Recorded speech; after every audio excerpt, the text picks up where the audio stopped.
Welcome back to the Marvel Movie Minute, a daily podcast which we disassemble a film from the Marvel Cinematic Universe into 1-minute segments and then examine it in obsessive and occasionally hilarious detail. I'm Kyle Olson from the Swashbuckling Ladies Debate Society podcast.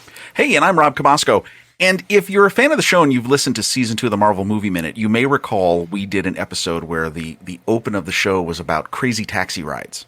I think you remember this. And I talked about this one experience I had going to New York City one time. Crazy taxi ride. Kind of got into an accident. It was crazy stuff. We get to the hotel, everything. And it was just, that was it. I never told the second half of the story, which I had a really odd experience. Ooh. So we get to the hotel room, and I'll admit we were staying at not one of the greatest hotels in New York City. And it was so weird that in our room, we had 2 twin beds, and in between the twin beds was the sink. Oh. Because for people who don't know this, some of the really older hotel buildings in New York City, as many metropolitan areas, they had community showers, community toilets, and then the sinks would just be in the individual rooms. And when I fell asleep that night, I was sleeping, I'm a side sleeper. As I'm falling asleep, I'm realizing, I never thought I'd fall asleep in a bed with my hand resting on the cool porcelain of a sink.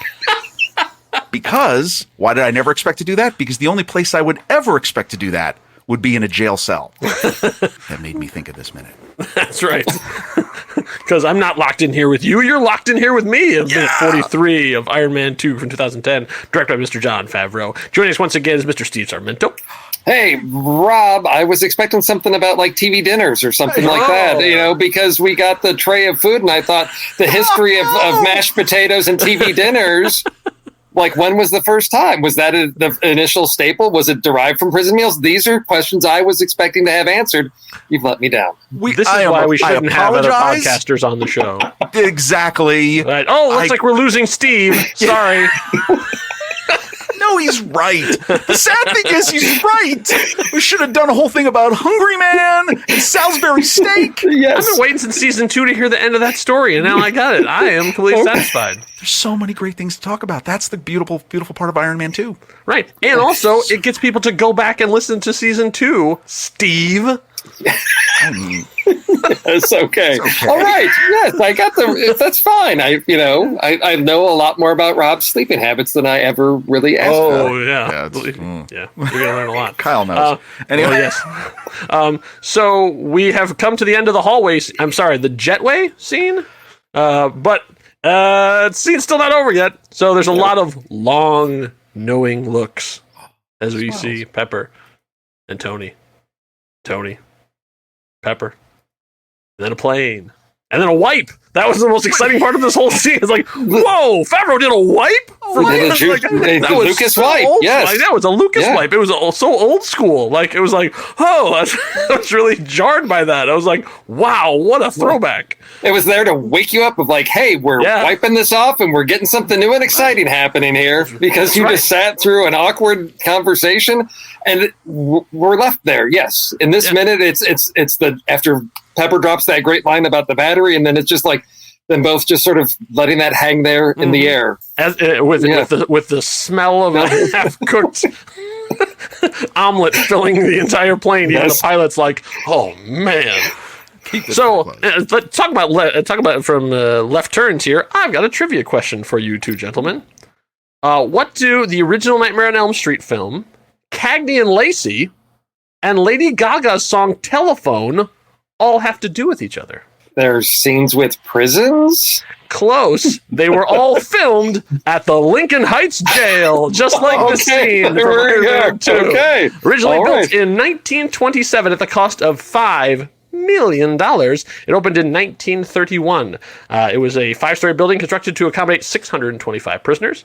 It was expanded in the early 1950s to accommodate 2,800 prisoners. So that's quite expansion. Notable detainees include Al Capone and individuals arrested during the Zoot Suit riots and the Watts riots. In 1951, the unprovoked beating of 7 prisoners occurred in the prison on what became to be known as Bloody Christmas.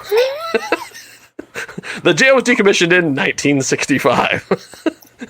Actually, a lot of LA Confidential was actually inspired by that too. So they shot. There's a lot of things have shot here. So Nightmare on Elm Street, like I mentioned, American History X, and obviously this one, and even some music videos like Lady Gaga, and also Blink-182's Feeling This. So it actually is a real jail. It's just like it stopped being actually used as a jail in the 60s, and it just is used now for these kind of things. So we have Ivan sitting in his cell, and you know what he's thinking about? He's thinking about how he nailed that speech about sharks. He's like, man, I totally burned Tony Stark on that. It was awesome. If you can make God bleed, man, I thought of that, and I was like, is it going to work? And it was like, yeah, it totally worked. He's thinking of how he's going to get out. What's his next move? He's not. No, he's resigned, done. right? He's done. Like in his head. This is we're gonna talk about Ivan in his thought process over the next couple of days, because it is vital to the rest of this movie, and it doesn't make a lick of sense. So he's in there, like he's finished. Like this was his whole plan, executed perfectly, exactly what he wanted, and he's done. He's retired. He's out. He doesn't want to do anything more because he did exactly what he set out to do. He's finito. After this, he's just playing it as it lays. Like, okay, I guess he's just reactionary for the rest of this thing. He's not planning at all.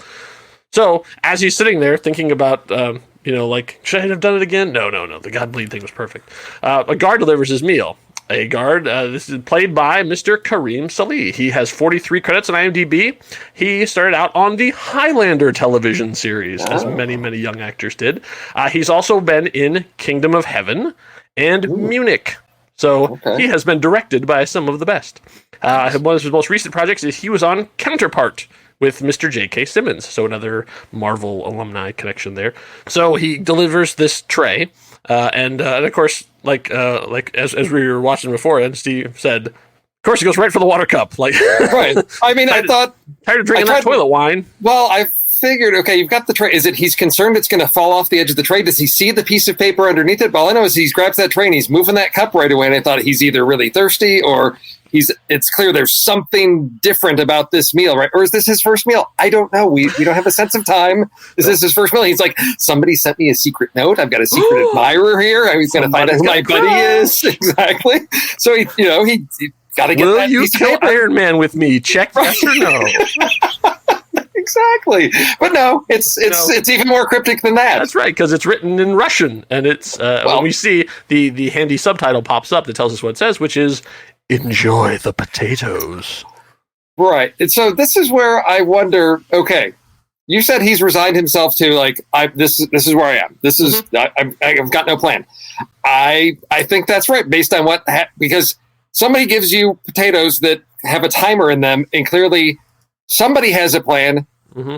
I don't know what this plan is, but all I know is he's got exploding potatoes that he's supposed to enjoy. What is he supposed? Is he supposed to flush them to blow the sewage line out? Right? What is he supposed to consume them? This is a suicide. What does enjoy the potatoes mean? Because there's nothing else. Like, am I supposed to use them now? Am I supposed to use them tonight? Right. Is it for tomorrow morning? When do I enjoy the potatoes? It's not like enjoy the potatoes, await further instructions. It's not like enjoy the potatoes. We're going to be here in a minute. Enjoy the potatoes. I guess I would be the worst criminal ever because I would look at it and say, okay. Are you sure this was for me? Yes. Guard.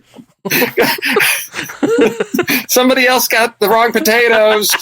These aren't potatoes. I'm supposed to be enjoying potatoes right now. These are clearly not potatoes. Okay. You listen. Ivan is scrappy. Yes. He's industrious. Yes. He's That's seen what all to this. see. Okay, so he's gonna roll with the punches. And yes. First of all, he'll improvise. He is handed a very nice metal tray of food. Looks to be like some sort of ground meat, maybe a medley of corn and green beans. Typical school lunch, you're saying. Well, it is Monaco. I mean, they still have a French chef. He does see there is some paper underneath the mug, and immediately he's like, "Well, I've never seen this before." He moves the mug to read the. I mean, that's completely believable. He wouldn't wait to sit down to move the mug. No, I'm going to move the mug. He's got time. He just wants to know what's going on. Yeah, he's not good. He does. Once he realizes it's something, he immediately then goes inside the cell. Notice the bed and the sink are right next to one another. And then he immediately goes to read it. And he's like, wait, enjoy the potatoes. He picks up the potatoes, realizes that they're some sort of incendiary device. It has a timer. That's great. He's just looking around to figure stuff out. And he's just in the moment, he's trying to figure it out. The plot thickens. That's right. Officer Kareem is back. Yes. And okay. he has a friend. So he brings in the new cellie, and it's Mark Cooper. They didn't actually have to look very far to find a guy because they just went, why don't we just use a stunt double? because Mark Cooper is Mickey Rourke's stunt double. Yes. So he has 64 acting credits and 144 credits for his stunts on IMDb. So this guy has been killed by just about everybody in Hollywood. So this is interesting. The trivia thing for you two. Mark Cooper got one of his earliest acting roles was with another actor, one of the lead actors of this movie. Can you figure out which actor and what show? What television show that he crossed paths with another featured player? It's going to be something ridiculous. It is going to be something ridiculous. It's going to be like is it Highlight Friends or something?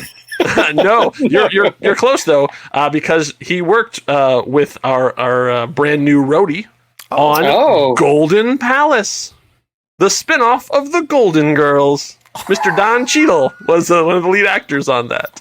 What? Because everybody's got to pay their dues. One of his first acting roles was actually on an episode of Cheers, which I thought was pretty cool. And as of airtime, he was just in an episode of The Mandalorian. Oh. He was in the season 2 premiere. Well, that makes sense. That makes sense. The Jon Favreau connection there between Iron Man 2 and Mandalorian. Right, exactly. And so, exactly, he's worked on a ton of stuff. And this is not the last time that he will menace Iron Man, because he shows up again as a thug in Iron Man 3. If you remember in the scene where Iron Man is being held on the bed, he's gesturing to try and get his suit to come out. He is one of the two guys with a ponytail who is standing there like, what happens now? In 5, 4, 3. Stop counting, man. Like, he's one of those two guys. Okay. So, yeah, they like him enough. They brought him back. And he was in Iron Man 1 as well. Okay. So, as they're in the cell, then, Ivan looks over and he sees that this new guy has the number 6219 on his prison togs. And he thinks, am I supposed to share the potatoes with him? Are you going to enjoy these potatoes with me? Because now he's here, so clearly this is a meal for two. The great irony of this is that Ivan loves potatoes, and he doesn't even get any. I mean, it's well established in comic book canon. Ivan Vanko loves potatoes. So is it supposed to be obvious to Ivan? I mean, if you saw somebody that was supposed to resemble you somewhat, do you think you would recognize that? Would you say, this guy sort of looks like me, or would it just be, who's this weird guy that's being put in my cell with me? Well, Ivan is not the average cut of beef, so he figures things out. Well, clearly he knows what the potatoes mean, and so he knows what this guy means, right? I mean, 6219, important number. We don't know a number, and then as he looks at the number, that is where the minute comes to an end. Now, I'll think about this. I am so intrigued. This is an intriguing part of the film. Like, agreed. Right? Like, and if you're Ivan, immediately you know something's up. You've been slipped a note. Clearly, the potatoes are an explosive device. Wait, a guy gets put in my cell. Yeah. Okay, at this point, he's put it all together. Or he's putting it together. He's put something together. I would say he doesn't put it all together until probably minute 44. Explosive means I'm getting out of here. Okay. They put a guy in who has some connection. We'll find this on the next one. You got to listen. Right. Okay. And just in case that you guys haven't been paying attention to what we've been talking about, this is the guy who was being photographed. When they brought when Tony was marching in the background. Oh. So they had put him in earlier to say like he's already there, to show when he shows up again. This is the second time we're seeing him, not the first. This is a well played, Jon Favreau. This is well orchestrated. I'm very impressed. A lot of orchestration going on here in minute 43. You got to tune into the next one. You got to see what happens, right? Yeah. Oh, yeah. Absolutely. Yes, we're just ending it right there. Just that's it. We nailed it. I think that's it. You can just and finished. Thank you all for listening. No, I was trying. I couldn't come up with a good. I was trying to pivot to Instagram, and that was not the. If you enjoy photos, think about this guy who came into this cell. We know that he just had his photo taken, right, on the way here. Or if you like pictures of food. You want to do pictures of food? You want to show us your potatoes? You want to see if there's any weird things that come out of the potatoes that you're given? You'll go to Instagram for those. What else will you go to Instagram for, Kyle? We are on Instagram as well. So in the midst of looking at pictures of people in places you can't go to and food you can't eat, you can see all the great stuff we're doing over on Next Reel. We try to do our best to show the shows that we're doing and also have some fun as well. So subscribe to us on Instagram at The Next Reel. So you make sure you're in Word 44 as the plan continues. We'll find out what's the deal with those potatoes and why is 6219 an important number. No said. Yum. No, I mean 5.